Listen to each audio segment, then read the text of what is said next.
Ladies and gentlemen, it's my pleasure to welcome Trem Smith.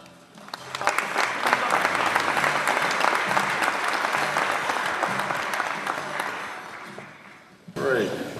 I'm glad you got the lights turned on. That makes a big difference. It's great to be here, and I want to thank everybody. It's quite a eclectic audience here. We have politicians, we have industry, we have service, we have students, lots of students, which is great to see, and general supporters and people, I hope, with diverse opinions about the nature of the oil and gas business today in the world, but also here in California. And if you'll excuse me, I'm going to spend a little time talking about California. I've got a few minutes here to do that. And I'll introduce what we call the new Barry. Many of you are familiar with Barry, and I'll talk a little bit about that history. But I'm also going to spend a few moments talking about California and why California. It's important. Our keynote speaker this afternoon, John Hofmeister, will be, is chairman of Citizens for Affordable Energy. And you'll hear the term affordable energy a lot today, at least from me. I'm going to end in a transition to a panel, which I have the honor to facilitate, with a few concepts of my personal experience regarding the rule of law and the importance of it in terms of getting business accomplished around the world, but also in the United States. So, am I in charge of the slides here? Okay. I'm hoping that the first slide talks about Barry, and there are just a couple of important things. I came in after a bankruptcy after a bankruptcy that Lynn Energy went through, and Lynn acquired what was then Barry in 2015, and the key there is 2013. And the key there is that the original Barry is named after C.J. Barry, and many of you in this room know the history very well.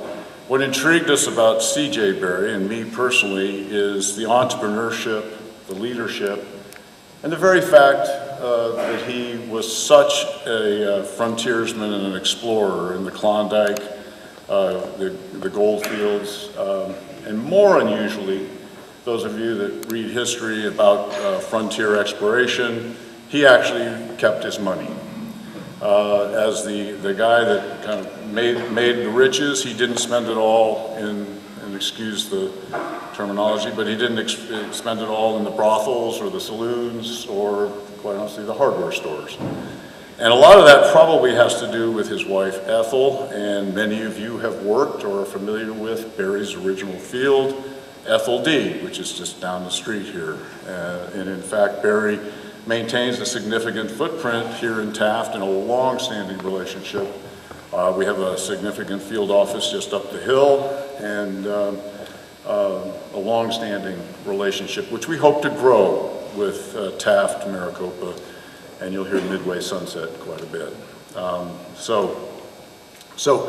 Since 2017, when the emergence and bankruptcy in March of that year, the new Barry evolved. We had no back office, we had no IT, no HR. We had great staff in terms of operations that kept everything running, and had the opportunity to build basically from scratch a new culture, a new board. Gene Voiland is here, a member of the board, and myself, and a new management team. Gary Grove, many of you know him. He's our Chief Operating Officer. He's also in the audience here today. All of us are not Legacy Barry or Legacy Lynn, and had the opportunity to create a culture focused on California, but also Utah and Colorado, growing value. And we live under a very simple financial policy, and that is we manage to value and we live within what we call levered free cash flow. And I need to say that and be very careful how I define it, because we define it differently than many in the industry. It's not the promise of free cash flow. We actually live free cash flow today.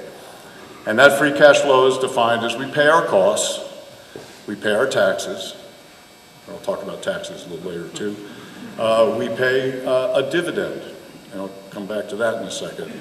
Most companies in our state of growth do not pay a dividend, and we pay the amount of money it takes to maintain our current state. We call it maintenance CapEx. And with all of that, we're able to sustain and keep Berry going down to $45 Brent. Anything above that is levered free cash flow, and we grow the company. I think this morning Brent is around 68. WTI, just for the reference, is in the high 50s, and guess what? That's a difference in the positive for Brent crude. Talk about that in a moment. After March 2017, literally a year and a half, the company went public on the NASDAQ under the symbol BRY. And a big deal. First energy company, E&P company, to go public in a year and a half at the time, 2 years now, and likely to be the last for some time. And why is that? Well, this financial model this policy I just went through is a key reason. And living within levered free cash flow and returning value to the shareholders right off the bat separates us from a lot of the oil and gas companies you read about in the resource plays in the Permian, the Bakken, Eagle Ford, et cetera. The other opportunity here is that we have a lot of, we have basically no long-term financial commitments, which means we can turn CapEx on, turn it off. The market also likes that. Current portfolio at Berry is on that next, oh, there we go, on the next slide. I'm going to spend the rest of the talk on California, but I would like to mention core assets in the Piceance, a natural gas asset, and an oil asset in Utah, which we like technically very, very much. Currently, we're 86% oil, most of that in California and Utah, and we love California. We love California because 94% of our value at the end of 2018 was in California. We had a 275% reserve replacement ratio. For those of you who know what that means we more than doubled, we almost tripled the amount of reserves we have after what we produced in 2018, which is remarkable, in California. Okay? So think about these old fields, all right, been around for a long time. And that's going to lead me to my next topic on one of my favorites. I'm a geologist by training, by the way, so I get excited about the geology. And I get excited by something called the San Joaquin Basin. Berry Petroleum currently is valued north of $2 billion. Based on that, we drill a lot of wells for our size. We drilled 224 in 2018, and we plan to drill around 400 in 2019. Many of you that work with Berry or have contracts see that. We have 4 rigs running, and mainly in Midway Sunset right now. And we will keep that going as long as the market allows us to. On the next slide, just briefly, I could spend the next hour on this one, but the San Joaquin is a super basin. It's overlooked by the industry. Many of you have seen the production decline over many, many years. It's a growth opportunity. When the industry migrates over here, I like to go over here. And the opportunities here abound.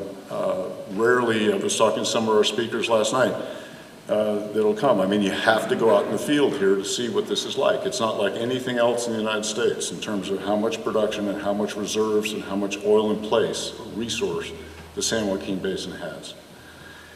It's great. So we're focused, and we're focused on the San Joaquin. Most of our production in California comes out of the San Joaquin. We're focused on the west side of the San Joaquin. Shown, I think, yes, on this slide, west side. This is all very familiar to everyone in this audience. The west side. We're very good. Legacy Berry through the new Berry, very good at thermal recovery. Shallow reservoirs, conventional reservoirs. We're not a resource play. okay, and that we don't intend to be. We can drill and complete wells for 500,000 or less, depending on the nature of the well. You read about the Permian, $6, $7, $8 million a well. Very different ballgame. And it's shallow. I don't think Barry's drilled a well deeper than 2,000 feet in many, many years. And as I said, our main office in the Midway Sunset is just up the hill. What else about California? We manage to value. Value means I really don't care how much we produce. I just care for how much we can sell it for. All right? And right now in Utah, those of you that listened to our last earnings talk know that we've changed and shifted our capital spending. We're not spending capital this year in Utah, right, given the marketing conditions. Not because we don't like it. We're working hard on getting those marketing conditions changed, but we're working, but where we can get value in this current market is in California. Why? California's market is an island. None of the other 47 states, there's not a single pipeline that comes into California from the other 47. So we all read the news and we hear about the oil prices and all this 10 million barrels plus going out in the US. That doesn't impact California. We don't get anything from the Permian. All right? Where do we get it from? Well, approximately 2/3 of the energy, and you can debate the number depending on how you measure it, but it's a lot. Okay, it comes from the water. Probably the most the riskiest transportation of hydrocarbons. Only 1/3 of what's used daily in California comes from what's produced in California. And it's in decline. And it gets transported in one of the safest ways, in pipelines. Okay, opportunity. All right, so we've got a super basin, we've got lots of resource. Every company that's in here knows that. And it's just an opportunity for growth. And Barry is well positioned to participate in that growth, particularly in areas like Midway Sunset. So, and with that, and with California being a market island, and with the isolation from the lower 48, guess what? We're priced against Brent. And that makes a big difference, as I said earlier. Okay, the last slide is meant to be a transition to what we're going to talk about today with the panel I'm honored to facilitate. A group of politicians from the area that you all, I think, know very, very well, and it's wonderful that they've volunteered and are participating today, so I appreciate that very much. But let me back up. I've worked in Russia, the Middle East, China, Southeast Asia, a lot of places that espouse to have the rule of law but don't. There's actually no legal recourse. There's no opportunity to fix something if you feel like you've been wronged. Okay, that's a very simple way of describing the rule of law. And the rule of law in the United States is one of the pillars of the United States.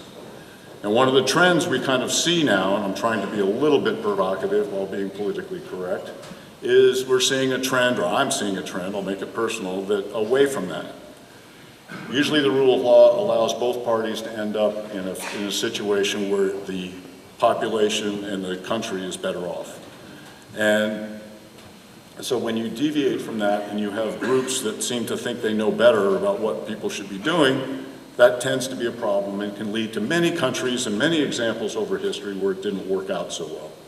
So the rule of law is a win-win, if applied properly, is a win-win situation. Sure, we do need to be regulated. I'm not arguing with that, I get it. And the rules, as I like to say within Barry, one thing I like about California is there are rules. Is it the hardest place I've ever worked? Not a chance. In Russia, I used to wake up every day thinking our Caspian pipeline had been taken away from us. Okay, and it could have been. Okay, we had to fight tooth and nail to keep that thing every day because there was no rule of law. The Russians don't like to hear that, by the way, but that was a fact. All right, and so it's very important, and it's going to be a theme for the upcoming panel. So I'll set the stage now, but I do want to say that before I introduce the panel, I've been asked to introduce a video we'll be hearing from our Congressman, Kevin McCarthy, who has a welcome message that he wishes he could be here and that he wants us all to see. I'm not sure what I did. Good morning, and welcome to this year's West Kern Petroleum Summit. You know, there are few places in our great nation with the natural energy potential of West Kern, and it's people like you who routinely demonstrate the amazing promise of our community. Your efforts help make America among the world's top oil exporters, and your industry is the engine that powers our local economy. I want to thank each and every one of you for the work you do to promote and produce the energy that keeps the world running. It is an honor to represent a region that plays such an important role in American energy. And I look forward to the continued success and can continue to work with you. God bless.